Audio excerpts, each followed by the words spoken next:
కలకత్తా మహానగరంలోని దాదాపుగా 50,000 పైచీలకు వ్యభిచారులు ఉన్నారు. ఒక సోనాగచ్చిలోనే దాదాపుగా 5-6 వేల మంది వ్యభిచారులు ఉన్నారు. సోనాగచ్చిలోనే ఆ గల్లీలన్నింటినీ మేము తిరిగాం, బాగా చూసాం. కాబట్టి ఆ గల్లీలోని మీ వీడియోలు తీసినా మమ్మల్ని ఏమనరు. అదే కొత్త వ్యక్తులు కానీ ఆ ప్రాంతంలో కానీ తిరిగితే వాళ్ళ దగ్గర మొబైల్ లాక్కుని వాళ్ళని రకరకాలుగా హింసిస్తారనమాట. వాళ్ళ దగ్గర ఉన్న జోబులో డబ్బులన్నీ తీసుకుంటారు, మొబైల్ లాక్కుంటారు, మొబైల్ దిక్కునడికి చెప్పుకో అన్న టైప్లో ప్రవర్తిస్తారు. కానీ మేము ఆ ప్రాంతంలోని గత 10 సంవత్సరాల నుంచి ఉంటాం కాబట్టి ఆ ప్రాంతంలోని ప్రతి వ్యక్తి మాకు పరిచయమే. కాబట్టి మా మొబైల్స్ ఎవరు తీసుకొని ధైర్యం ఎవరు చేయరు. ఎందుకంటే అక్కడ మాకు మున్నాబాయి యొక్క సపోర్టు ఉంది కాబట్టి. అందుకని మీకు ఈ వీడియో చూపించగలుగుతున్నాను అందరికీ. ప్రతి వీధిలోని ఏ విధంగా జరుగుతుంది, ఆ వీధులు ఎలా ఉన్నాయో చూపించగలుగుతున్నాను. ప్రతి వీధిలోని ఒక్కొక్క ఇల్లు ఉంటుంది. ఆ ఇళ్ళల్లోని అన్ని ఇళ్ళల్లోకి వెళ్ళచ్చు. కానీ కొత్త ఇళ్ళల్లోని కానీ వెళ్ళారనుకోండి, మన దగ్గర ఉన్న మొత్తం రూపాయితో సహా చవర చేసేస్తారు. ₹1 కూడా మనం తీసి తెచ్చుకోలేము. మొత్తంగా 10 మంది ఆడవాళ్ళు మన మీద పడి మన జోబులో ఉన్న డబ్బులు మొత్తం తీసుకుని మన దగ్గర ఉన్న విలువైన వస్తువులన్నీ లాక్కుని కొట్టి పంపించేస్తారన్నమాట.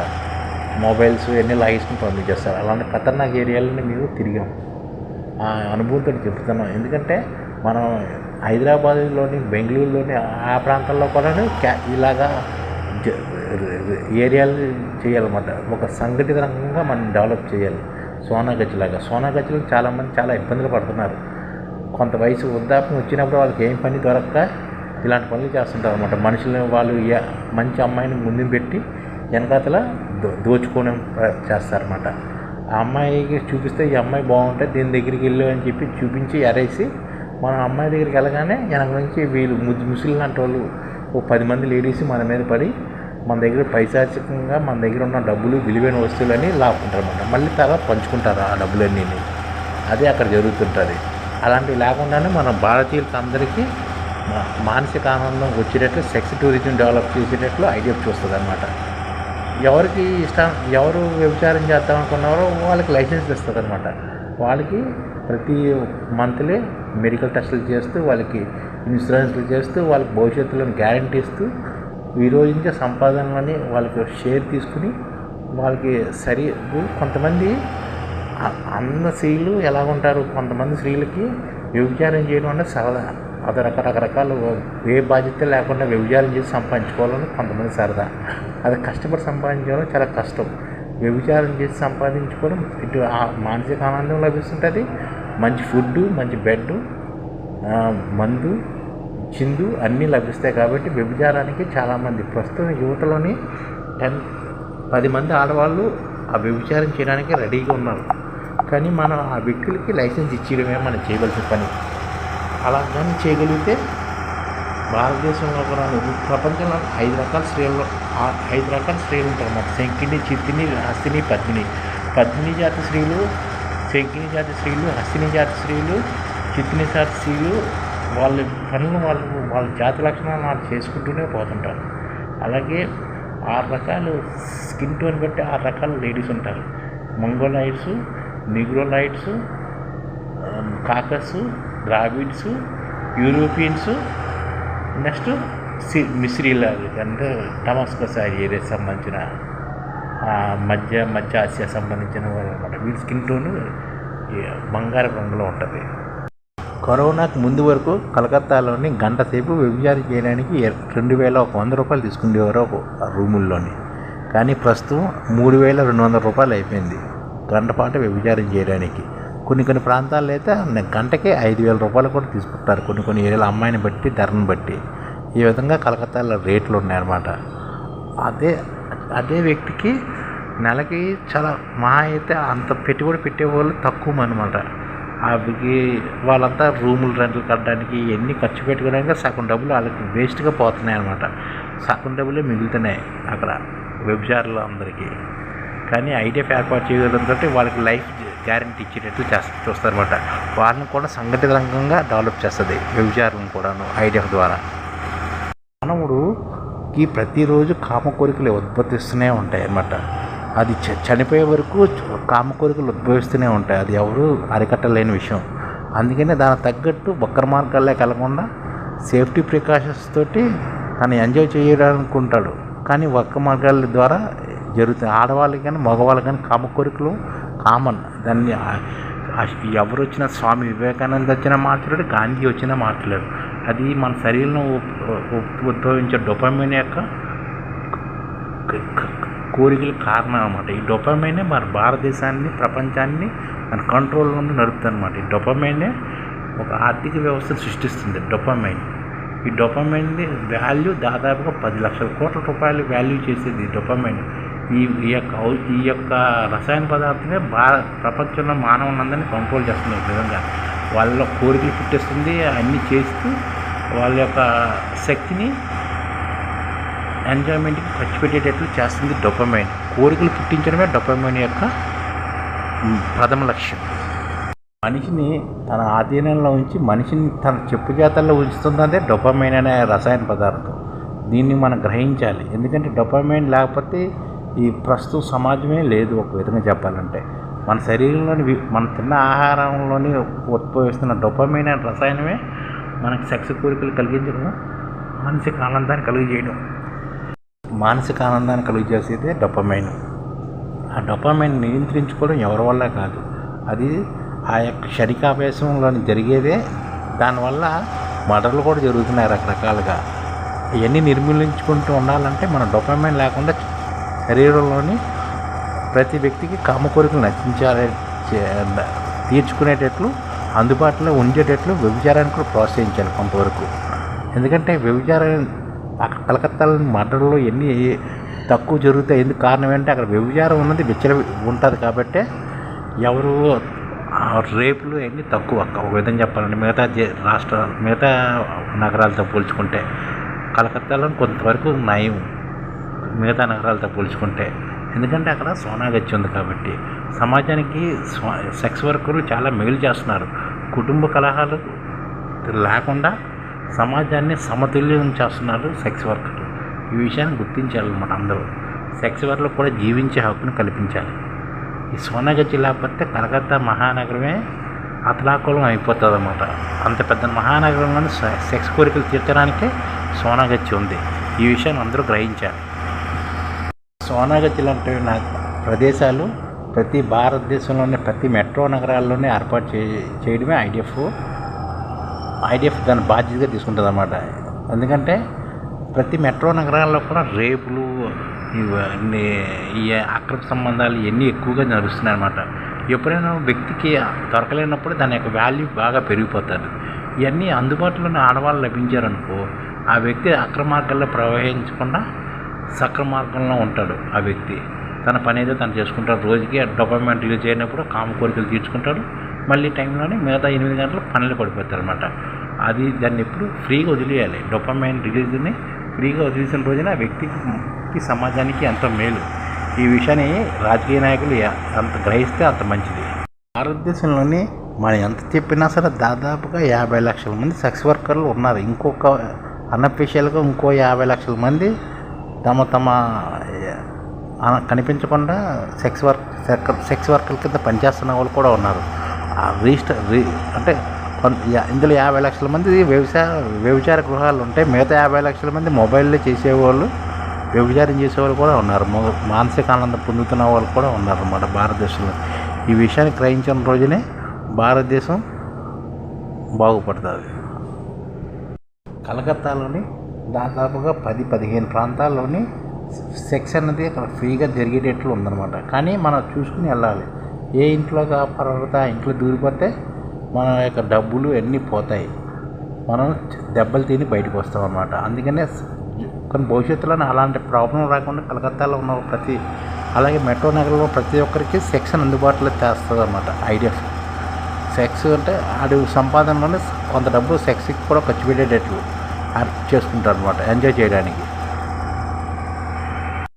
గల్ఫ్ దేశాల కింద మనం చెప్పుకుంటాం కదా, గల్ఫ్ దేశాల్లో కూడా వ్యభిచారం విచ్చలవిడిగా జరుగుతుంటుందనే విషయాన్ని మనం మర్చిపోకూడదు. గల్ఫ్ దేశంలో జరుగుతున్నంత వ్యభిచారం ఇంకా మిగతా ప్రాంతాల్లో తక్కువే, మన భారతదేశంలో కూడా తక్కువే.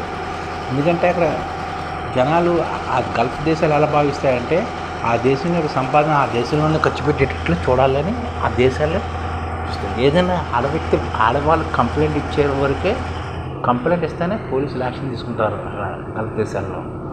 కంప్లైంట్ ఇవ్వకపోతే ఏ యాక్షన్ తీసుకోరు, అందరూ హ్యాపీగా ఉండేటట్లు చూసుకుంటారు. నెల సంపాదన అంతా అక్కడే ఖర్చు పెట్టేటట్లు చూస్తారు అన్నమాట గల్ఫ్ కంట్రీస్. మేము వ్యభిచారం అన్నది 20 రూపాయల నుంచి మాకు తెలుసు, 15 రూపాయలకు కూడా వ్యభిచారం చేసిన రోజుల నుంచి మేము చూస్తున్నాం. అంటే మేము స్టార్టింగ్లోని వ్యభిచారం చేస్తే ఆడవాళ్ళకి ఎంత రేటు ఉండేదంటే నేషనల్ హైవేలోని వెహికల్స్లోని ఎంత ఉండేదంటే, మేము ట్రాన్స్పోర్ట్ ఆఫీస్లో పనిచేస్తున్నప్పుడు నేషనల్ హైవేస్లో లోడింగ్లు వాటికి మేము బయట ప్రపంచంతో సంబంధాలతో వెళ్ళినప్పుడు అప్పుడు హోటల్స్ దగ్గర ఆగేవాళ్ళం అనమాట. అక్కడ ప్రతి డాబా హోటల్ పక్కన కొంతమంది లేడీస్ గుంపులు ఉండేవారు అనమాట. అప్పట్లోనే 15 రూపాయలు 20 రూపాయలు ఉండేవి వ్యభిచారం చేస్తున్నప్పుడు. అంత తక్కువ రేటుకి అప్పట్లో వ్యభిచారం విచ్చలవిడిగా ఉండేది. ఆ తర్వాత ఎయిడ్స్ ఉన్నాయి ఒకరు వచ్చిన తర్వాత నుంచి వ్యభిచారం విచ్చలవిడితనం తగ్గిపోయింది. ఆ తర్వాత కండోమ్ లాంటివి ఉపయోగిస్తూ మళ్ళీ వ్యభిచారం చేయడం మొదలెట్టారు. వ్యభిచారం విచ్చలవిడితనం చేయడం కారణం కూడా అదే అనమాట. ఎందుకంటే ప్రతి వ్యక్తి తన కోరికను తెచ్చుకోవడానికి హస్తప్రయోగాలు రకరకాల మార్గాలు అవలంబిస్తాడు. ఆ వ్యక్తి తన యొక్క సెక్స్ సాటిస్ఫాక్షన్ లేదనుకో, ఆ వ్యక్తి మానసికంగా సమాజానికి దేశానికి ద్రోహి కింద తయారవుతాడు, ఒక సైకో కింద తయారవుతాడు. అందుకనే సెక్స్ అనేది ఫ్రీగా వదిలేసేయాలి. ప్రతి వ్యక్తి కష్టపడేటట్టు చూడాలన్నమాట. సైకోలాగా అవ్వకుండా ప్రతి వ్యక్తి కృషి చేస్తూ ప్రతి వ్యక్తి డెవలప్ అయ్యేటట్లు చూడాలి. ఐడిఎఫ్ అదే చేస్తుంది. ఈ సోనాగచ్చిలో అన్ని రకాల ఆహార పదార్థాలు లభిస్తాయి, అన్ని రకాల వ్యక్తులు లభిస్తారు, అన్ని రకాల ఆహార పదార్థాలు తక్కువ ధరకే సరసమైన రేట్లకే లభిస్తాయి అన్నమాట. అవన్నీ మీరు చూడండి. ప్రతి గల్లీని ఈ వీడియోలో కవర్ చేసాం. సోనాగచ్చిలోని ఈ గల్లీలోని మేము తిరిగాము, అన్నీ చూపిస్తున్నాం అన్నమాట. చాలా వరకు చాలామంది ఇన్ని విషయాలు ఎవరు చెప్పరు. ఇవన్నీ మన వీడియో ద్వారా అందరికీ చెప్పాలని ఐడిఎఫ్ నిర్ణయించుకుందామంటే మనం నిజాలే మాట్లాడుకోవాలి. నిజం నిష్ఠూరంగా ఉంటుంది, కానీ నిజాలే మాట్లాడుకోవాలి. బయటికి అంత పతివ్రత కబుర్లు చెప్తే దూరేవన్నీ దొమ్మల గుడిసెలు. అది ప్రతి వ్యక్తి చేసే పని అది. అందుకనే అందరికీ అందుబాటులో సెక్షన్ వచ్చేటట్లు చూడాలి. అందరికీ సరసమైన ధరలోనే సెక్స్ కూడా లభించాలి. సరసమైన ధరలకే ఆహార పదార్థాలు లభించాలి. సరసమైన ధరలకే గృహాలు లభించాలి. ప్రస్తుతం గృహం అనేది చాలా ఖరీదైన వస్తువుకి తయారైపోయింది. అందరూ గృహాలు చాలా ఖరీదుగా అమ్ముతున్నారు. హైదరాబాద్ కానీ ఎక్కడైనా చూస్తే రియల్ ఎస్టేట్ మార్కెట్ అనేది చాలా విపరీతంగా మాఫియా రాజ్యం వెళ్తుంది. రియల్ ఎస్టేట్లోని అంత నల్లధనం రియల్ ఎస్టేట్లోని బాగా చలామణి అవుతుంది. వాళ్ళు డబ్బులను కూడా అలా ఖర్చు పెడుతూనే ఉన్నాడు. పేదవాడిగానే ఉంటున్నాడు. ఈ విషయాన్ని మనం అందరూ గుర్తించాలి. ఇవన్నీ నిర్మూలించాలంటే మనం ఐడిఎఫ్ని ఏర్పాటు చేసుకోవాలి తప్పదు. ఐడిఎఫ్ని నిర్మించుకోవడం ద్వారా మన సెక్స్ని కూడా విచ్చలవిడితనంగా లేకుండా ఒక క్రమ పద్ధతి ప్రకారం వాళ్ళ యొక్క శారీరక శ్రమకి ఎంత ఖర్చు పెడుతున్నారో, వాళ్ళ ఇన్కమ్ ఏంటి, దాన్ని ఏ విధంగా డెవలప్ చేయాలి. ప్రతి మెట్రో నగరంలోనే ఐడిఎఫ్ క్యాషువల్ని ఏర్పాటు చేస్తుంది, సెక్స్ టూరిజం కూడా డెవలప్ చేస్తుంది. అందరికీ మసాజ్ కళలు లభించేటట్లు, సత్సమంతాలకి మసాజ్ లభించేటట్లు, బాడీ మసాజ్ లభించేటట్లు, ఎంటర్టైన్మెంట్గా బతికేటట్లు ఐడిఎఫ్ చూసుకుంటుంది అన్నమాట. ప్రతి వ్యక్తికి సరసమైన ధరలకి లభించేటట్లు ఇది ఐడిఎఫ్ యొక్క కర్తవ్యం. ప్రపంచంలో ప్రతి ప్రాంతంలో ప్రతి దేశమే అమ్మాయిలు, ప్రతి దేశం నుంచి కూడా అమ్మాయిలు ఇక్కడికి వచ్చి వ్యభిచారం చేసేటట్లు, వాళ్ళు మనస్ఫూర్తిగా వచ్చి వ్యభిచారం చేసేటట్లు, డబ్బుంటే దుబాయ్ అవసరం లేదనమాట. ఇండియాలోనే అన్ని లభించేటట్లు, వాళ్ళ యొక్క గంటకి ఎంత వాళ్ళ యొక్క శారీరక శ్రమ ద్వారా వాడు ఎంత సంపాదిస్తున్నాడు, ఎంత ఎంజాయ్ చేస్తున్నాడు అనేటట్లు చూడటమే ఐడిఎఫ్ చూసుకుంటుంది అన్నమాట. శారీరక శ్రమ ద్వారా కొంతమంది సంపాదిస్తారు, కొంతమంది సంపాదించలేరు. కానీ అందరికీ సరసమైన రేట్లకే శారీరక శ్రమ లభించాలి, ధరలు కూడా లభించాలన్నమాట. సరసమైన ధరలకే ఇప్పుడున్న పరిస్థితులను ప్రతి వ్యక్తి ఈజీ మనీ సంపాదించాలనుకుంటున్నారు అన్నమాట. ఈ జనరేషన్లో అందరూ తక్కువ శ్రమతోటి ఎక్కువ లాభాలు సంపాదించాలని ప్రతి ఒక్కరు కృషి చేస్తారు. అందుకనే సెక్స్ వర్కర్ల కింద కొంతమంది లేడీస్ తయారవుతున్నారు. దాన్ని ఆసరాగా తీసుకుని కొంతమంది దళారులు ఆ సెక్స్ వర్కర్ల శ్రమను దోచుకుంటున్నారు. అది లేకుండా నిర్మూలించడం ఐడిఎఫ్ తక్షణ కర్తవ్యం అనమాట. ఐడిఎఫ్ ప్రతి వ్యక్తికి వాళ్ళ యొక్క ఇష్టానుపూర్వకంగా వాళ్ళు చేసేటట్లు వాళ్ళకి ఇష్టానుపూర్వకంగా గంటకి ఎంత తీసుకుంటారు అనే వాళ్ళ ఆమోదయోగ్యంతో వాళ్ళు వచ్చేటట్లు చూసుకుంటుంది అనమాట. అలాగే రక్షణ కూడా కల్పిస్తుంది అనమాట వాళ్ళకి ఐడిఎఫ్ ద్వారా. ఇది ప్రతి వ్యక్తికి అందుబాటులో ఉండాలి. సెక్స్ అనేది అందుబాటులో లేదనుకో ఆ వ్యక్తి తన సెక్స్ కోరిక తీర్చుకోవడానికి రకరకాల అవక్ర మార్గాలు అవలంబిస్తుంటాడు. చాలా రకాలుగా అతను తన మానసికంగా సంఘర్షణతో రకరకాల వ్యక్తులకి కారకుడు అవుతాడు అనమాట. పెళ్లి చేసుకుంటాడు, కానీ పెళ్లి చేసుకున్న తర్వాత ఆ వ్యక్తికి 7 సంవత్సరాలు 5 సంవత్సరాల తర్వాత రోజు సెక్స్ ఒక అమ్మాయితో చేయడం బోరిగా లక్కుతుంది అనమాట. ఈ కాలంలో ప్రతి వ్యక్తి రకరకాల కోరికలతో సతమవుతున్నాడు. ఒక వ్యక్తి తనగా ఎంత అందమైన భార్య ఉన్నా సరే పక్కింటి పుల్లకూర రుచి అన్నట్టు పక్కన ఉన్న వాళ్ళతో సెక్స్ చేయాలని అది ఎంతో కలకి అనుకుంటారన్నమాట. అందుకనే ఆ వ్యక్తి తన యొక్క భవిష్యత్తుని ఎంత కారణంగా నెట్టేసుకుంటున్నాడు. అది మనం గ్రహించి వాళ్ళందరికీ అందుబాటులోని రకరకాల ఆహార పదార్థాలు ఎలా లభిస్తున్నాయో అలాగే రకరకాల దేశాల నుంచి ఆడవాళ్ళకు వాళ్ళకి అందుబాటులో ఉండేటట్టు చూడాలన్నమాట. మకావు లాస్ వెగాస్ లాగా మన ప్రతి మెట్రో నగరంలోని కొన్ని ప్రాంతాలు, ఫర్ ఎగ్జాంపుల్ హైదరాబాద్లోని గండిపేట ప్రాంతం, అది ఢిల్లీలోని యమునా నది తీర ప్రాంతాలు, ముంబైలోని సముద్ర తీర ప్రాంతాల్లోని గోవాలోని సముద్ర తీర ప్రాంత రిసార్ట్స్, అలాగే కలకత్తాలోని ఆల్రెడీ ఉంది. చెన్నైలో కూడా కొన్ని సముద్ర తీర ప్రాంతాల్లో కూడా మనం రిసార్ట్లుగా సెక్స్ టూరిజం డెవలప్ చేయాలి. మనిషిలోని వికృతి లక్షణాలు ఉంటాయి, బయటపడుతుంటాయి. మరి సెక్స్ టూరిజాన్ని ప్రమోట్ చేయకపోతే మనిషి వికృతంగా తయారవుతున్నాడు మన సమాజంలోని. అందుకని సమాజంలోని ఎన్ని కష్టాల నుంచి బయటపడాలంటే ఈ సోనాగఢ్ లాంటి ప్రాంతాలని ప్రతి రాష్ట్రంలోని ప్రతి ఏరియాలోని ప్రతి మెట్రో నగరంలోనే డెవలప్ చేయాలి. అలాగే వాళ్ళకి వచ్చే సెక్స్ జబ్బుల నుంచి కూడా నివారించేటట్లు చూడాలన్నమాట. ఐడిఎఫ్ ఆడు 8 గంటలు కష్టపడేటట్లు చూస్తుంది, ప్లస్ వారికి అన్ని ఫెసిలిటీస్ ఇస్తుంది అనమాట. అన్ని కష్టాలని నష్టాలని అన్నింటినీ చూసుకునేది ఐడిఎఫ్. ప్రతి వ్యక్తికి తన సుఖంగా ఉండడానికి కృషి చేయడమే, సెక్స్ టూరిజం డెవలప్ చేయడమే ఐడిఎఫ్ లక్ష్యంగా ఉంటుందన్నమాట. ప్రతి వ్యక్తికి పని కల్పిస్తుంది అన్నమాట. అలాగే దేశంలోనే ప్రతి నగరాన్ని డెవలప్ చేయడానికి కృషి చేస్తుంది. మెట్రో నగరాల్లోని హైస్పీడ్ ట్రైన్లు ఒక్కో నగరం నుంచి ఒక నగరానికి హైస్పీడ్ ట్రైన్లు చేరుకునేటట్లు, విమానాల్లో చేరుకునేటట్లు. ప్రస్తుతం భారతదేశంలోని 100 విమానాశ్రయాలు ఉన్నాయి, అయ్యే పనిచేస్తున్నాయి. దాదాపు 340 విమానాశ్రయాలు ఉన్నా సరే ఆ చిన్న విమానాశ్రయాలు 1-2 ఫ్లైట్లు తిరుగుతుంటాయి. కానీ బుల్లెట్ ట్రైన్లు లాంటివి ఇంకా ఏర్పాటు చేయవలసి ఉంది. 10,000 కిలోమీటర్లలోని మనం బుల్లెట్ ట్రైన్స్ని 20,000 కిలోమీటర్లు 10 సంవత్సరాల్లో నిర్మించుకోవాలి. ఇవన్నీ నిర్మించుకోవాలంటే పెట్టుబడి కావాలన్నమాట. పెట్టుబడి అలాగా ఈ ఐడిఎఫ్ కాయిన్ ద్వారా డెవలప్ వచ్చేటట్లు చూసుకోవాలన్నమాట. ఈ ఐడిఎఫ్ని మనం మాటమాడికి ఎందుకు చెప్తున్నామంటే సెక్స్ టూరిజాన్ని కూడా ఐడిఎఫ్ ప్రమోట్ చేస్తారన్నమాట భవిష్యత్తులోనే. పూణేలో సెక్స్ అనేది అందుబాటులో ఉంది, కానీ హైదరాబాద్లో సెక్స్ అనేది అందుబాటులో లేదు. హైదరాబాదు, బెంగళూరు, చెన్నైలోనే అందుబాటులో తక్కువ. అదే పూణేలోని వైజాగ్లో కూడా అందుబాటులో లేదు సెక్స్. కానీ హైదరాబాద్లోనే ఉన్నది, కానీ సెక్స్ అదంతా కొంచెం వాళ్ళు ఎక్కువ చేస్తున్నారు. హైదరాబాద్లోని గేలు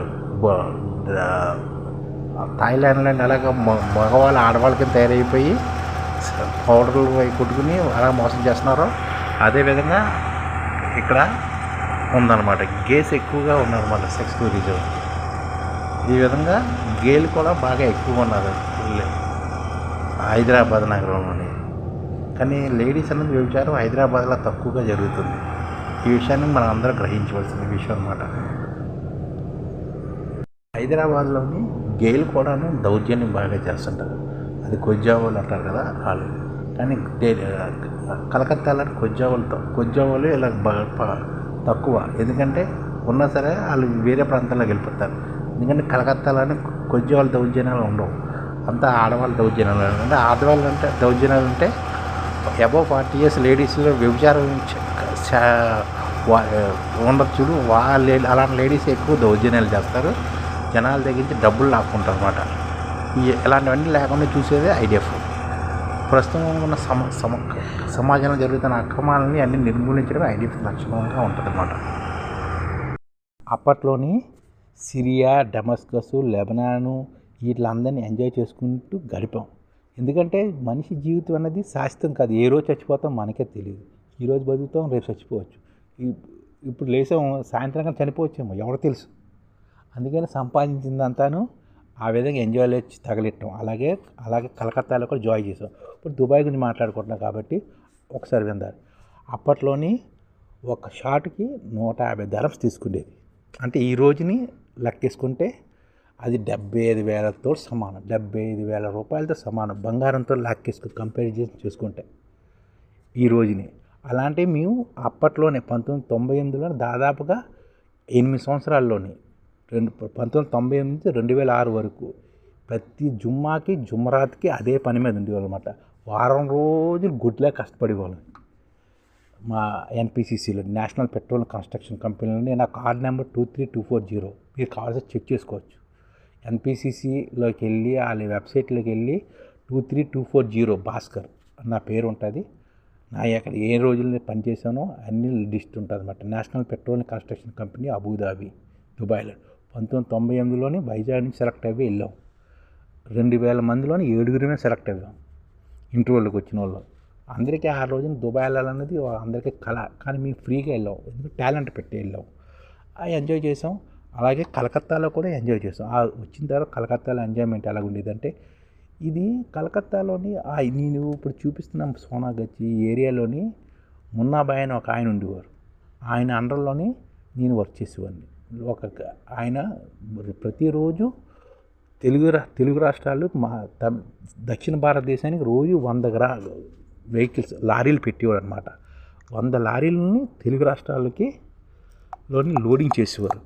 అక్కడ లోకల్ డ్రైవర్లకి, దక్షిణ భారతదేశం వాళ్ళకి భాష రాదు, నేను సంధానకర్త కింద ఉండేవాడిని.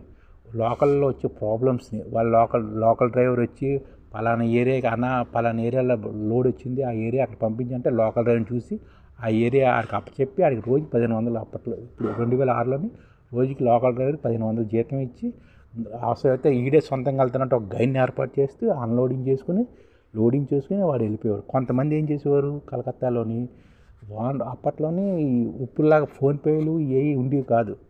అందుకని ప్రతి ఒక్క డ్రైవర్ దగ్గర 70,000-80,000 వేల రూపాయలు క్యాష్ ఉండేది. ఎందుకంటే టోల్ గేట్లు కట్టాలని, ఆయిల్ కట్టాలని, కిరాయిలని ఇవన్నీ ఉండేవారు.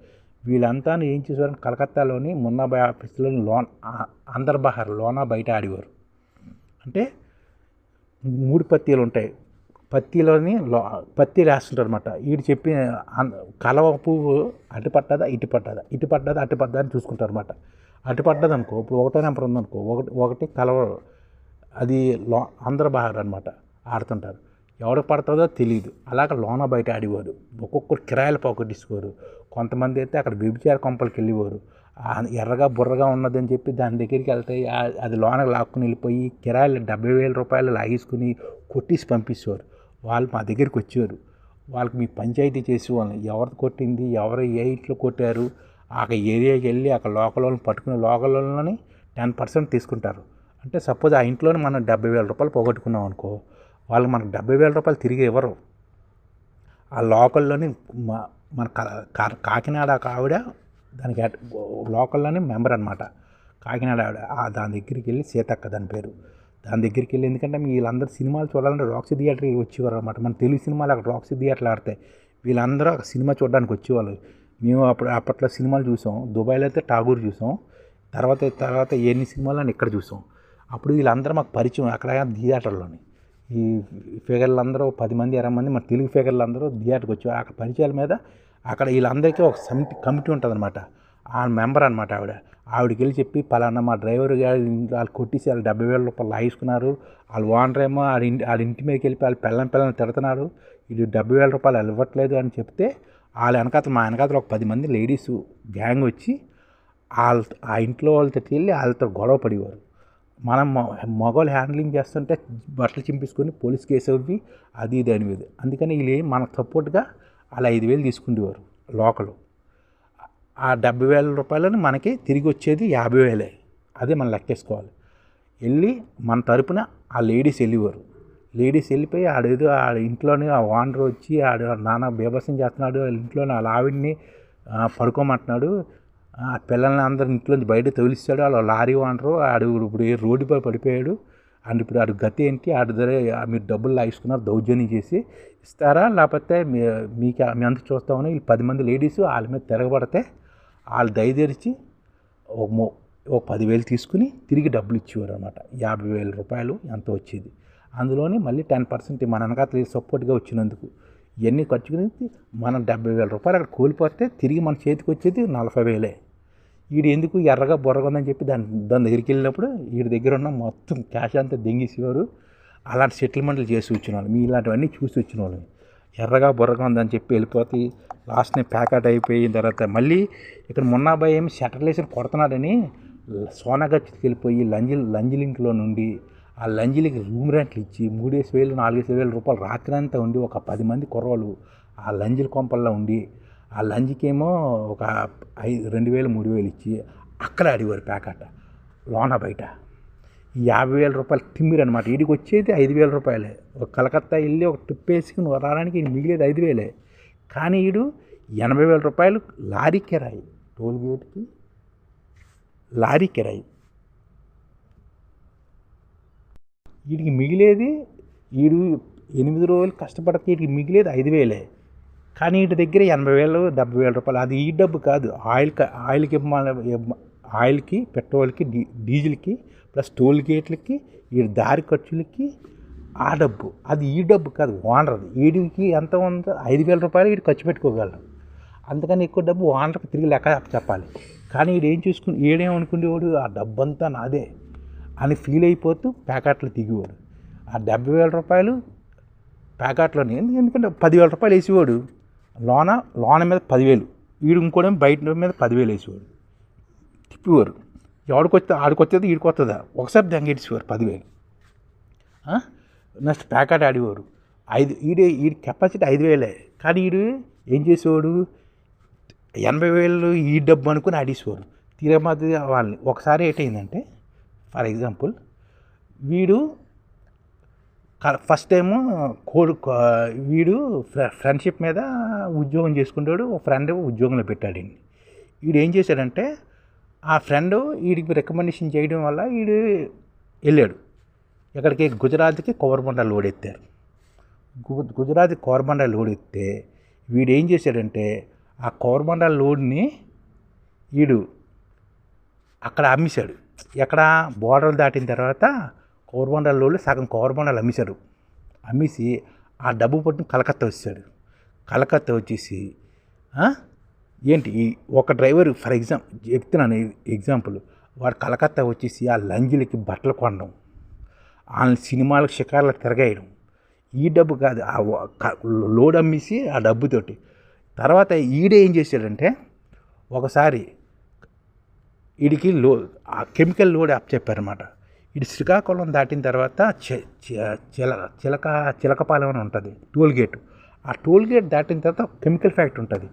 ఆ కెమికల్ ఫ్యాక్టరీలోని లోడ్ని 1,70,000 రూపాయలకు అమ్మేశాడు. ఈ సొంత సరుకులాగా అమ్మేసి ఆ 1,70,000 రూపాయలకి సరుకు అమ్మేసి ఆ డబ్బు పట్టుకుని కలకత్తా వచ్చేసేవాడు. కలకత్తా వచ్చేసి ఇది లంజులకి తగలెట్టేవాడు, ప్యాకెట్లు ఆడేవాడు, జలసాడు. ఇది మొన్నే కదా వెళ్ళాడు, ఇది మళ్ళీ ఇక్కడికి వచ్చేసాడు, జలసాలు చేస్తున్నాడు, ఇది డబ్బు ఎక్కడి నుంచి వాళ్ళకి బట్టలు కొంటున్నాడు, వీళ్ళకి బట్టలు ఏంటంటే లోడ్ అంపారదింగాడు. లోడ్ ఈ వచ్చి ఇలాంటి పంచాయతీలు మళ్ళీ అన్నీ వాళ్ళ ఊర్లోకి వెళ్ళిన తర్వాత అన్నీ వాళ్ళ ఓనరు చెట్టు కట్టి కొట్టాడు. కొట్టితే ఆడి పెళ్ళం వచ్చి లబో దిబో అంటే ఏం చేస్తాడు? ఆడికి ఇంకో ఫ్రెండ్షిప్ వీళ్ళు ఫ్రెండ్షిప్ ఉంటారు కదా, ఆడి మీద ఆడికి తెలియదు కొత్తడు. ఈ డ్రైవర్ వీడికి డ్రైవింగ్ వచ్చు, ఆడి మామూలుగా డ్రైవర్ అనుకుని వాళ్ళ ఓనర్ దగ్గర పెట్టాడు. వీళ్ళకి అప్పట్లో ఏం తెలియదు కదా, సోషల్ మీడియా ఎంత తెలియదు కదా, ఫ్రెండ్షిప్ మీద పెడుతుంటారు. వీళ్ళు ఏం చేస్తారు లోడ్లు ఎత్తుకుంటారు.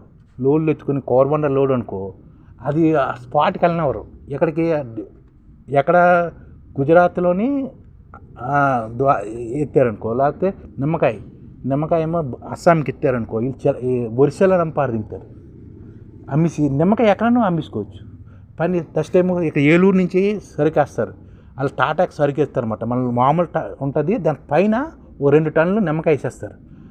పాత బట్టలని, నిమ్మకాయలని, అయ్యని ఎక్స్ట్రా లోడ్ అనమాట ఒక వేస్తుంటారు. ఆ సరుకులు ఏం చేస్తారు వీళ్ళ మీద నమ్మకం మీద పార్టీ వాడేమో బుక్ చేస్తే తక్కువ అవుతుందని చెప్పి వీళ్ళు ఏం చేస్తారు, అంతవరకు వెళ్ళినవారు మధ్యలోనే అంపారు దింగుతారు. అంపారు దింగి 10,000 20,000 వచ్చి ఎంజాయ్ చేస్తారు. అలాగే యాక్చువల్గా ఇది ఏంటంటే ఎక్కువగా రేణిగుంటలోని బ్యాటరీ లోడ్ అవుతుంది అనమాట. అది బ్యాటరీ బరువు ఉంటాయి కాబట్టి బాడీ మట్టానికి లోడ్లు వచ్చేస్తాయి. 17 టన్నులు బాడీ మట్టానికి కనపడతాయి అనమాట. బాడీ మట్టానికి కనపడిన తర్వాత పైన మనం ఏది వేసుకోవచ్చు, పాత బట్టలు వేసుకోవచ్చు, టైర్లు వేసుకోవచ్చు, నిమ్మకాయలు వేసుకోవచ్చు. మన ఆంధ్ర నుంచి కలకత్తా వెళ్ళి ఏ లోడైనా వేసుకోవచ్చు. పొట్టు వేసుకోవచ్చు. పొట్టు అంటే ఆవులకి గేదెలకి పెడతారు కదా,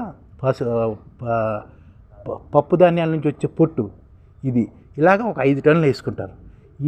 ఆడేమనుకుంటాడు, లోడ్ పైన కడతాడు, దాని వాల్యూ చూసుకుంటే మంచోడైతే చేరుతాడు, గమ్యాన్ని చేరుస్తాడు.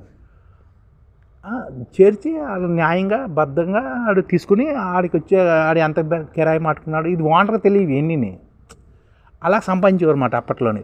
అందులో బాగుపడినాడు 1 లారీకి 2 లారీలు కొనుక్కున్నాడు, 2 లారీలు 3 లారీలు కొనుక్కున్నాడు, 3 లారీలు 4.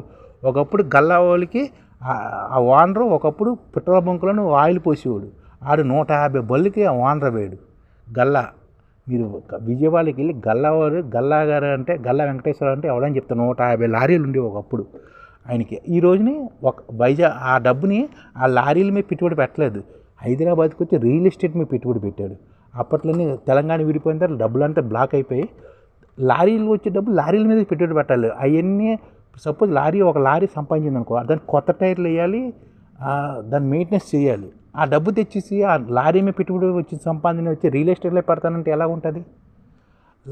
లారీ మెయింటైన్ చేయాలి. అలాగ డెవలప్ అయిపోయి ఇప్పుడు 1 లారీ కూడా లేకుండా చేశారు. ఒకప్పుడు పెట్రోల్ బంక్ నుంచి 150 లారీలు ఓనర్కి అయిపోయి మళ్ళీ ఇప్పుడు జీరోకి వచ్చాడు. ఎందుకంటే రియల్ ఎస్టేట్లోకి వెళ్ళాడు. రియల్ ఎస్టేట్లోనే తెలంగాణ ఆంధ్ర గొడవలో విడిపోయినప్పుడు అదంతా లాస్ అయిపోయాడు అనమాట.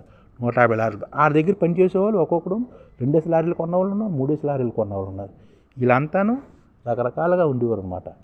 మీకు ఎందుకు చెప్తున్నానంటే మాకు అన్ని అనుభవాలు, మా వయసు ఇప్పుడు 50 సంవత్సరాలు, ఎన్ని చూసి వచ్చాము, ఎన్ని చేసి వచ్చాము, ఎన్ని సెటిల్మెంట్లు చేసి వచ్చాము, ఎన్ని చెప్తున్నా ఐడియా భాస్కర్ కాబట్టి ఇవన్నీ మీరు తెలుసుకోవాలని చెప్తున్నాను అనమాట. ఇది ఈ విధంగా ఉండేదన్నమాట. ఇప్పటికి ఇది లాంగ్ అయిపోయింది, 19 నిమిషాల వీడియో, కానీ మీరు వినండి ఎందుకంటే తెలుసుకోవాలి మీ. అందుకని చెప్తాను ఐడిఎఫ్ అన్ని భారతదేశంలో అన్ని సమస్యలకి పరిష్కారం ఐడిఎఫ్, ఇండియన్ డెవలప్మెంట్ ఫోర్స్. దానికి సీఈఓగా చెప్తున్నాను. మనం ఒక స్టేబుల్ కాయిన్ని ఏర్పాటు చేసుకోవాలి. ఒకప్పుడు బంగారం మిరియాలు ఎంత బరువు ఉన్నాయో అంత విలువగా బంగారాన్ని ఇచ్చేవారు రోమను. వాళ్ళకి మాంసం పాడైపోతుందని మన కేరళ ప్రాంతంలోకి వచ్చి మన దగ్గర నుంచి మిరియాలు తీసుకుని వెళ్ళి వాళ్ళు బంగారం ఇచ్చేవారు మనకి. ఈ రోజున మిరియాలకి వాల్యూ లేకపోవచ్చు. ఆ మిరియాల వ్యాపారం చేసుకోవడానికి బ్రిటిష్ వాళ్ళు ఇండియాకి వచ్చారు. ఈ విషయం తెలుసుకోండి అందరూ. అప్పుడు మిరియాలు బంగారంతో సమానంగా ఉండేవి. ఎందుకంటే అక్కడ యూరోప్లో మిరియాలు పండివి కాదు, రోమన్లో మిరియాలు పండివి కాదు. అలా మాంసం నిల్వ ఉండాలంటే మిరియాలు కావాలని వచ్చేవారు. ఆ విధంగా వచ్చి భారతదేశానికి వచ్చి మన దగ్గర సంపాదించుకుని ఈ రోజున మనం ఏం చేయాలంటే బంగారాన్ని గ్యారంటీగా పెట్టుకుంటే మనం ఐడిఎఫ్ కాయిన్ ఏర్పాటు చేసుకోవాలి. మన తిరుపతి బాలాజీని సపోర్ట్గా పెట్టుకుని ఐడిఎఫ్ కాయిన్ ఏర్పాటు చేసుకుని మనం సంపాదిస్తాం. ఆ సంపాదనని ఐడిఎఫ్ కాయిన్లోకి వెళ్ళిపోతాయి. సపోజ్ ఈరోజు ఉదయం సాయంత్రం 1000 రూపాయలు సంపాదించావు, 1000 రూపాయలు తగ్గట్టు నీ యొక్క అకౌంట్లోనే 1000 రూపాయలు కాయిన్స్ పడిపోతాయి, 1000 రూపాయలు విలువైన కాయిన్స్. దాన్ని నువ్వు ఏ విధంగా ఐడిఎఫ్ హోటల్లోకి వెళ్ళి తిను, ఐడిఎఫ్ దగ్గరికి వెళ్ళి ఎంజాయ్ చేయి, క్యాషినోస్కి వెళ్ళి ఎంజాయ్ చేయి, ఫిగల దగ్గరికి వెళ్ళి ఎంజాయ్ చేయి, నువ్వు సంపాదించుకో, అక్కడే ఖర్చు పెట్టుకో. ఇప్పుడు దుబాయ్ టైప్లోనే, ఇప్పుడు దుబాయ్లో ఒకప్పుడు భారత రూపాయిని వాడేవారు. తర్వాత 1970 వరకు భారత రూపాయి దుబాయ్లో చెల్లిది. ఈ రోజున చెల్లట్లేదు. ఎందుకంటే బ్రిటిష్ వాళ్ళు వచ్చిన తర్వాత దుబాయ్ స్వాతంత్రం ఇచ్చిన తర్వాత భారత రూపాయికి వాల్యూ లేదు దుబాయ్లో. ఒకప్పుడు భారత రూపాయి దుబాయ్లో అంత వాల్యూ. బ్రిటిష్ వాడు భారతదేశాన్ని దుబాయ్ని ఆడే పరిపాలించేవాడు. ఈ విషయాన్ని తెలుసుకుని అన్ని విషయాలు మీకు తెలుసుకునే చెప్తున్నాం.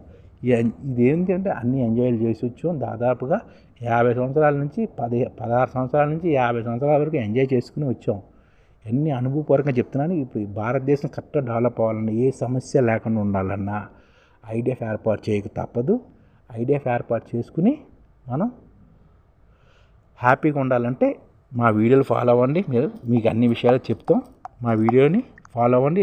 ఇప్పుడు ఇది 16 నిమిషాలు, ఇంకొక 1 మినిట్ ఉంది.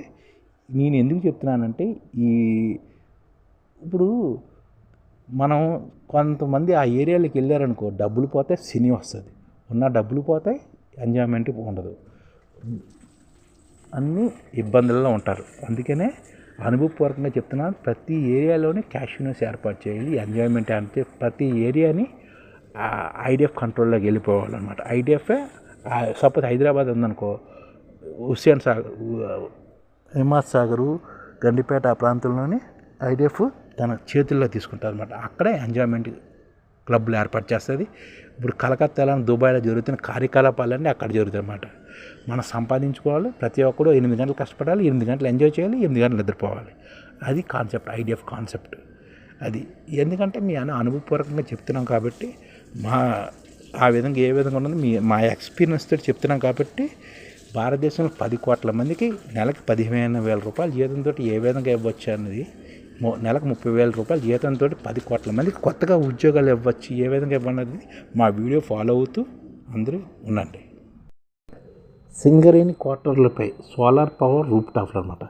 సింగరేణికి 12 ఏరియాలు ఉంటాయి. అందులో 8 ఏరియాలన్నీ సోలార్ రూప్ టాప్ ఏర్పాటు చేయాలనుకుంటున్నాను అనమాట. దీని గురించి చూద్దాం. ఈ పథకం కోసం 66 కోట్లు కేటాయిస్తున్నాను అనమాట. దీని ద్వారా 15,000 మెగావాట్ల విద్యుత్ ఉత్పత్తి లక్ష్యంగా పెట్టుకున్నారు. 8 ఏళ్ళలో ఏర్పాటు సిద్ధం చేస్తుందన్నమాట. అలాగే నూతన క్వార్టర్లపై ఏర్పాటు చేయాలని కూడా అనుకుంటున్నారు. దీని గురించి చూస్తే, సింగరేణి క్వార్టర్లపై సోలార్ విద్యుత్ పలకలు ఏర్పాటు చేసేందుకు సింగరేణి యాజమాన్యం నిర్ణయించిందన్నమాట. ఇప్పటికే సింగరేణి వ్యాప్తంగా ఖాళీగా ఉన్న స్థలాలు, ఓబీ డంప్ యార్డులు, నీటిపై తేలియాడ సోలార్ ఫ్లోటింగ్ పలకలను కూడా ఏర్పాటు చేశారు. తాజాగా సింగరేణి అధికారులు ఉద్యోగుల క్వార్టర్లపై కూడా సోలార్ ప్యానెల్ ఏర్పాటు చేసేందుకు నిర్ణయం తీసుకున్నారన్నమాట. ఈ ప్రక్రియ వేగవంతం చేసేందుకు ఆయా ఏరియాల క్వార్టర్లపై, వాటర్ ట్యాంకులపై మిగతా సామగ్రిని తొలగించుకునే ఆదేశాలు కూడా జారీ చేశారన్నమాట. ఇదేంటంటే కొత్తగూడెంలోని 1995 కేడబ్ల్యూ సామర్థ్యంతో సౌర విద్యుత్ ప్రతిపాదన అనమాట.